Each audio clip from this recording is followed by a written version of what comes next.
नमस्कार, आप देख रहे हैं 4 PM और मैं हूं अभिषेक मिश्रा।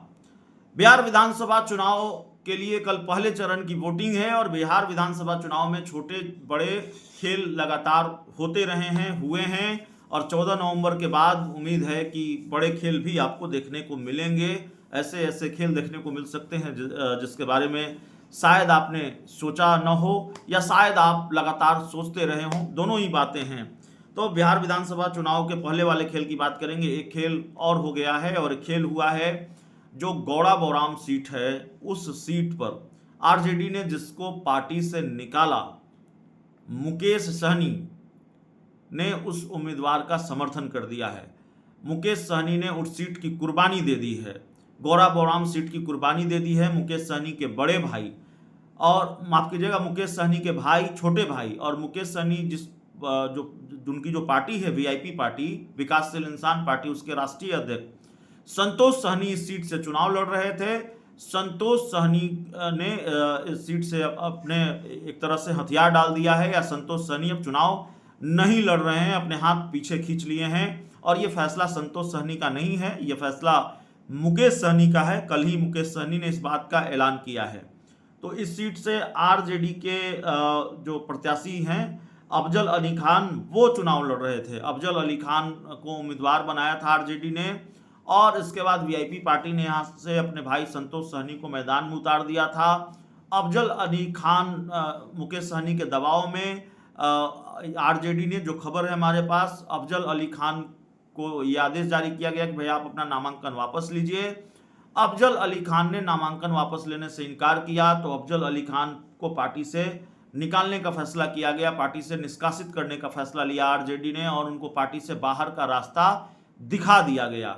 लेकिन अब ये खेल बदल गया है, या अब इस खेल में थोड़ा ट्विस्ट आ गया, इस पूरे मामले में थोड़ा ट्विस्ट आ गया है कि जिसको आरजेडी ने पार्टी से निकाला, जिस पर आरजेडी ने कार्रवाई की, अब उसी उम्मीदवार के समर्थन में आ गए हैं मुकेश सहनी और वीआईपी पार्टी उनका समर्थन कर रही है, उनको सपोर्ट कर रही है। और इसके लिए गौड़ा बौराम सीट से अपने छोटे भाई संतोष सहनी को लेकर ऐलान किया है कि वो चुनाव नहीं लड़ रहे हैं, यानी वीआईपी पार्टी भी अब अफजल अली खान का समर्थन करेगी।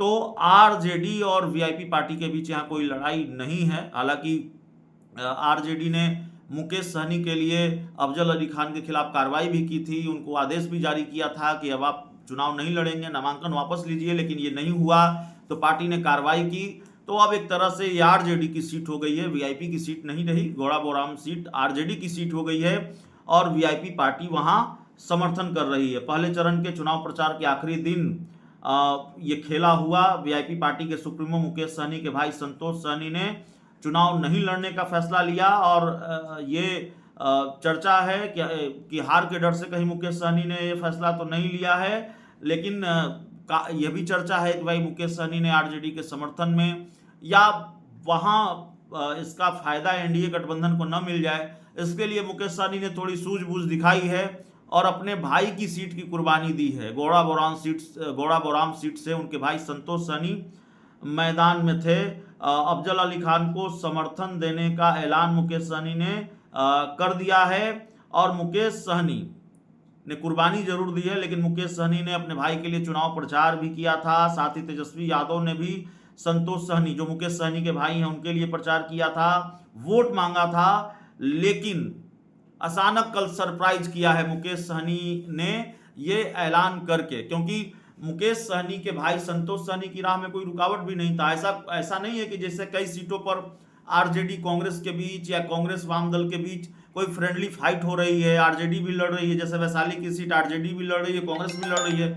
यहाँ फ्रेंडली फाइट जैसा भी कुछ नहीं था। यहाँ मामला ये था कि भाई वीआईपी पार्टी ने अपने उम्मीदवार उतारे तो आरजेडी ने अपने हाथ पीछे खींच लिए और अपने उम्मीदवार को कहा कि भाई आप अपना नामांकन वापस लीजिए। अफजल अली खान नहीं माने तो उनके खिलाफ कार्रवाई भी कर दी। तो रास्ता पूरी तरह से साफ था संतोष सहनी के लिए, लेकिन मुकेश सहनी ने हैरान कर दिया। पार्टी आरजेडी ने जिसको पार्टी से निकाला उनको समर्थन देने का ऐलान कर दिया और अपने भाई के बारे में ऐलान किया कि भाई वो चुनाव नहीं लड़ेंगे, संतोष सहनी चुनाव नहीं लड़ेंगे, यहाँ अफजल अली खान को समर्थन देगी। तो जाहिर तौर पर गौड़ा बौराम सीट पर जो एनडीए को फायदा मिलने की उम्मीद थी इस लड़ाई के कारण, थोड़ा भीतरघात का खतरा था, तो शायद इसी वजह से ये फैसला लिया मुकेश सहनी ने, एनडीए को फायदा न मिले। अब मुकेश सहनी ने जो सरप्राइज दिया है उस सरप्राइज का क्या फायदा होगा या उस सरप्राइज से इंडिया गठबंधन को क्या फायदा मिलेगा, ये देखना होगा। आगे नजर आएगा, 14 नवंबर को पता चलेगा। बहुत बहुत धन्यवाद।